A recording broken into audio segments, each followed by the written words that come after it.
पहली घटना नहीं है, इससे पहले भी हमने देखा है यहाँ पर पाकिस्तान की तरफ से जो नापाक हरकतें हैं वो इस तरीके से रची जाती हैं और सीमा पार से ड्रोन के जरिए मादक पदार्थ के साथ साथ हथियारों का जखीरा जो है वो बरामद किया जाता है। मैं आपको अनूप को कहूँगा थोड़ा सा आगे आए और यहाँ से मैं दिखाने की कोशिश करूँगा कि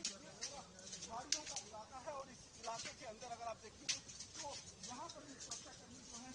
पूरी तरीके से मुस्तैदी के साथ यहाँ पर डटे हुए हैं और हर एक जगह की जो है वो तलाशी यहाँ पर ली जा रही है। और फिलहाल मकसद यही है कि किसी भी तरीके से जो सीमा के उस पार से गणतंत्र दिवस से पहले किसी बड़ी आतंकी वारदात को अंजाम देने की कोशिश की जा रही है उसको पूरी तरीके से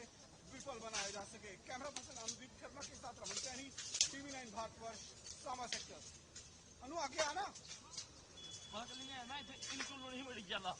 अंदर बड़ा जंगल जो है। हाँ आ गया जंगल जो बड़ा आ गया